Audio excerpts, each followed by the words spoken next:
Thank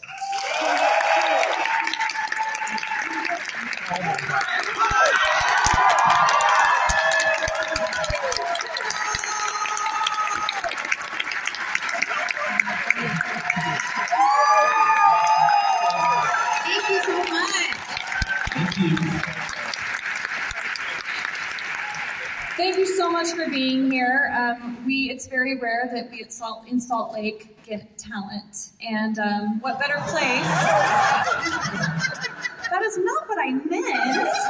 Heavens. We're just very, very grateful to have you down here in Salt Lake. We would love to open it up to the crowd. One quick question before I open it up, though. Why theater camp? Why?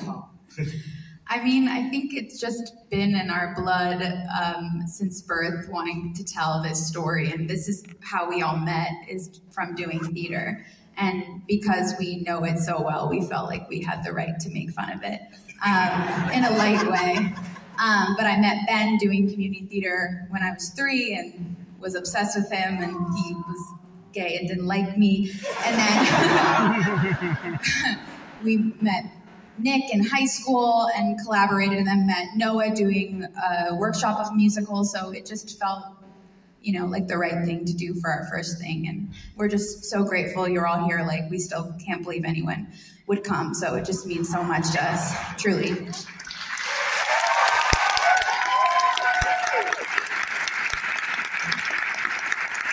Let's do a quick introduction, just who you are, because nobody knows who you are, and who your character is, and then we'll open it up to the crowd. Great, I'm Nick, and I directed the movie with Molly and wrote it with all of them.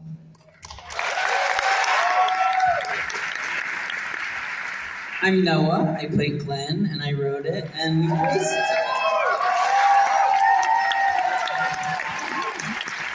I'm Molly, and I play Rebecca Diane, the insane person that she is. And I'm Ron Burgundy. I'm Ben, and I play Amos, and I wrote it with these guys and produced it with these guys.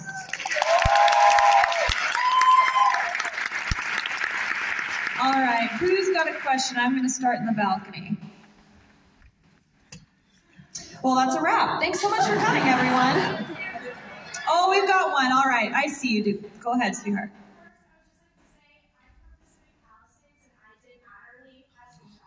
Oh my God. Oh my God.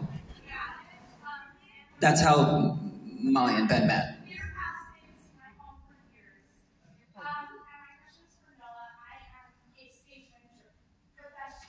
Yes. For the... Yes, have I stepped into my stage blacks? Yes. It was really fun. You know, I feel like we don't often give voice to the tech people or, you know, the crew behind the scenes, IATSE members, etc. And so it was really fun to play a character that, you know, maybe isn't as outwardly performative, you know? Well, we get there eventually, but you know what I mean. I hope I did you justice. It's a hard job. Nobody appreciates a stage manager. All right, who's next? Right here. I just want to say this is like one of the best comedies I've ever seen in my life.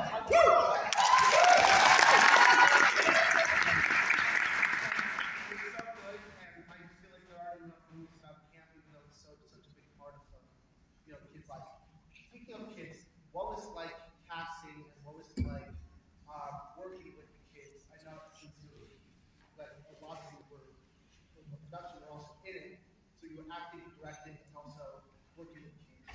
What was that like? Yeah. What was it like working with kids? We were asked about the kids and casting the kids and working with them. I think that we had a wonderful casting director who is a dear friend, Bernie Telsey, who did us this favor of doing this film for us. He's a very fancy man, and he did not need to do this, so we really appreciated him being part of this film. And also Christian Charbonnier, who's one of his associates, did an amazing job of finding us so many incredible kids. You know, we watched a ton of amazing auditions, and then we got to Zoom with a bunch of the kids and do some improv and found our amazing, amazing cast. And they were so free and so themselves, and Molly especially did an incredible job of being both their co-star and their director, which is a very difficult thing, especially with children. She made them feel very safe. I mean, Nick as well, of course, but I think we all really figured out how to toe that line of feeling like we were all at the same camp together, but could still, have a bit of authority and send them in the right direction. But they really just needed a launching pad, and all of them knew exactly where to go. And they were so completely confidently themselves, which I think fully comes across in the film.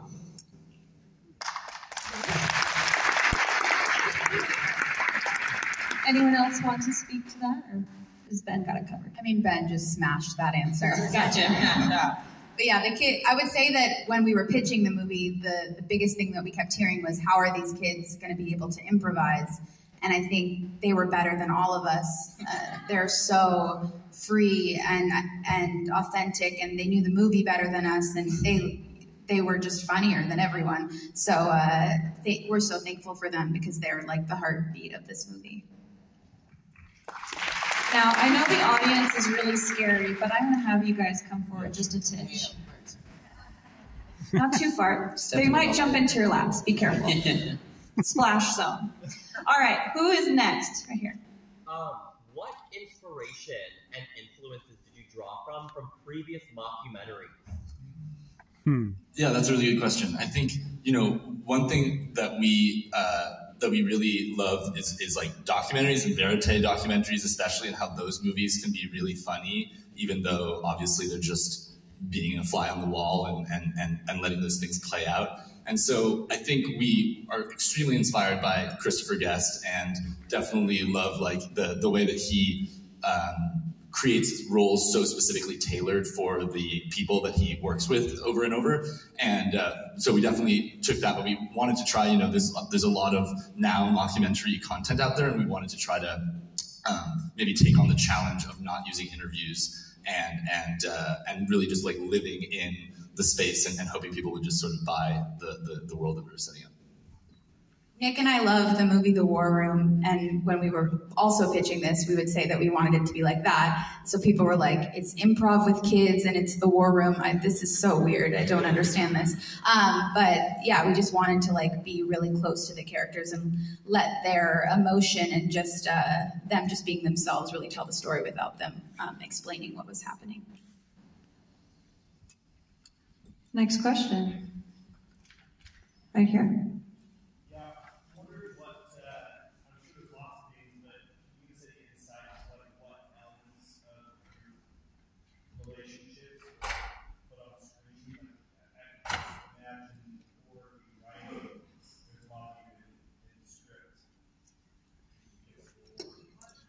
The question was what elements of our personal relationships did we kind of echo into the film, since we all are very close. Well, Noah and I are engaged, so we didn't want to have anything to do with each other in the movie.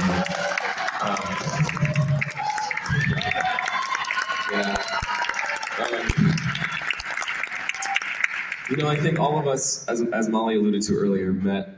Our first kind of shared flame passion was doing theater. Molly and I co-starred in so many inappropriate shows as children. And Nick and I met doing Into the Woods together in high school. And again, we met Noah doing a workshop of a musical called Alice in My Heart. And so I think just that element of all these characters being brought together by this shared fire, I think is very much true to our whole group. And then, of course, Molly and I, Amos and Rebecca Diane's relationship and the longevity of it and the codependency of it at times, I think very much comes from how much we've, been siblings sort of our whole lives.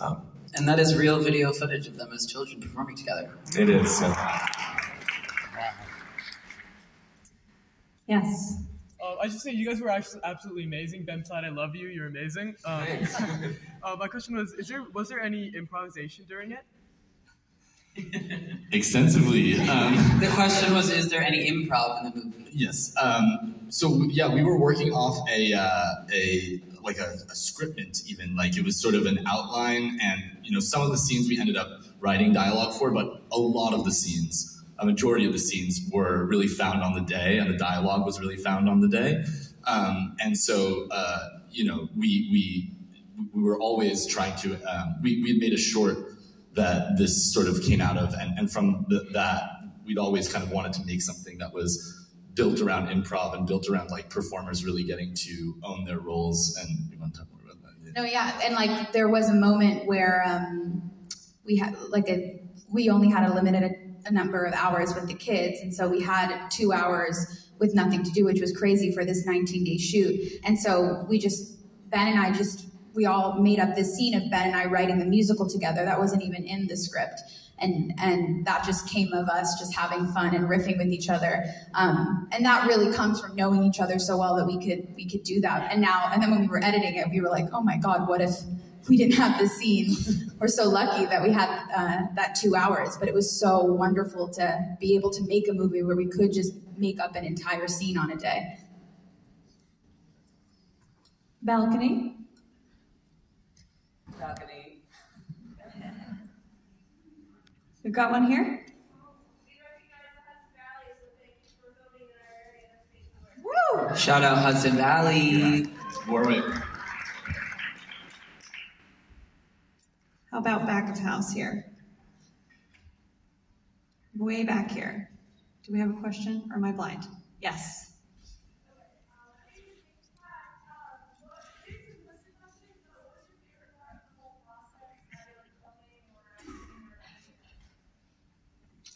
What was our favorite part of the process? The four of us lived in a house together as we were shooting this movie. So every night we would sort of drag ourselves like into the kitchen and all silently shovel fried rice into our mouth from a local hibachi restaurant. But I think those were some of my favorite parts. That like this was very much a collective effort and a collective labor of love from everybody. But that came of the four of us and our dynamic.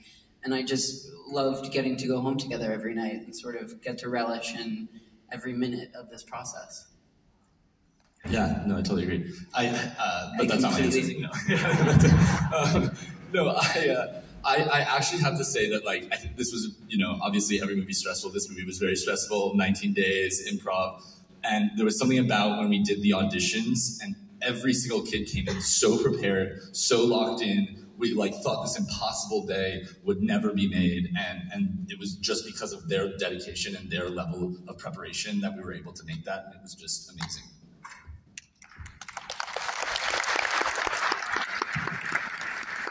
Right up front.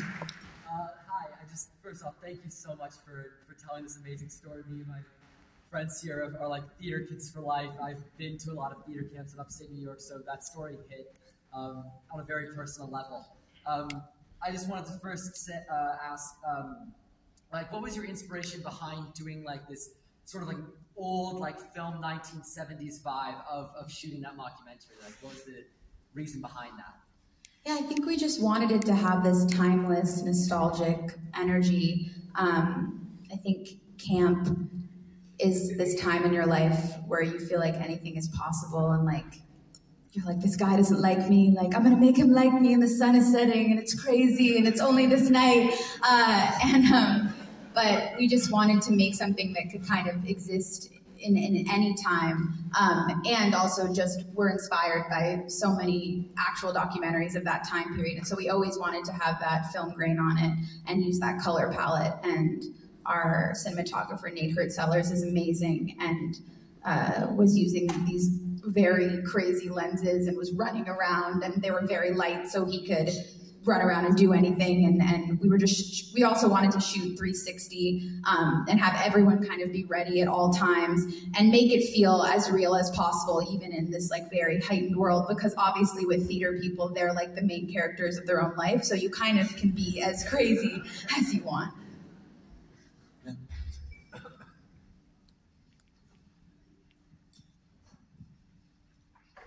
Anyone else? Right here in the center. What's next?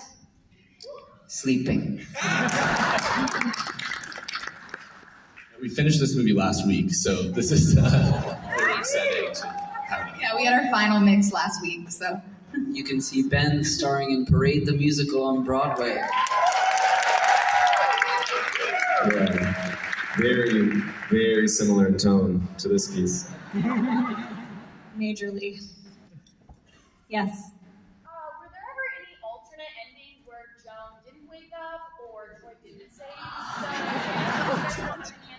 or was it always Joan going to wake up? I think we always wanted to at least allude to the fact that she's going to be okay. You know, Amy Sedaris is so wonderful, so we didn't want to kill her. And of course we wanted Troy, in the end, to really change and to come into himself. We did have a different version of sort of a last scene where things were a little bit more maybe sort of neatly tied up, and I think that we felt that the final number has such heart and such an arrival that we wanted to kind of end the movie formally within that number, and so to just kind of find out how everybody fares within that final moment, I think ended up being the best of both worlds. Wonderful. We have time for one more question. All right.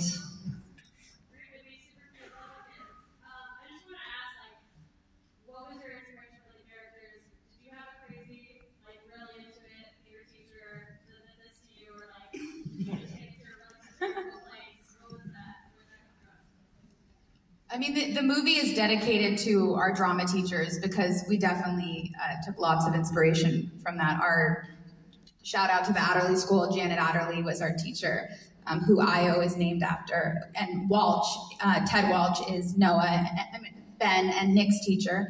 And yeah, we wanted to thank them because they made us who we are, even if they also made us cry and made us feel broken.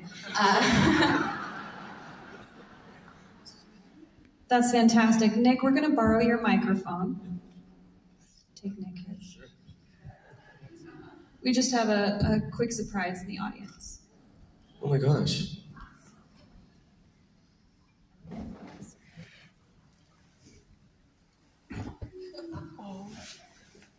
Oh, he's up. Yeah. Michael J. Fox, everyone. Oh my God.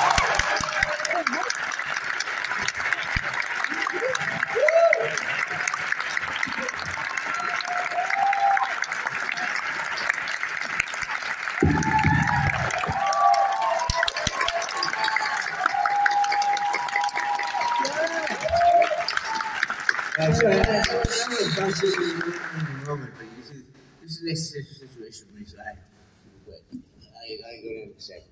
But I love the show. I love my family. I'm filming playing this movie now, and my family's here, and last night I was tired and went to bed. They did the smart thing, they came to see the show, and they loved it. And the whole, my wife, three of my four kids, and so they said, whatever you do is waste of time if you don't go to the show today. And they were right. Anything else would have been a waste of time. It was really, I loved it. I do have one little thing though. The movie I'm in is called Still. I'm playing this Fox movie. So when I use it still, use it, it's really fun. But I just want to stop. Thank you. Thank you very much. Thank you. Thank you, everyone. Theater camp. Thank you, everybody.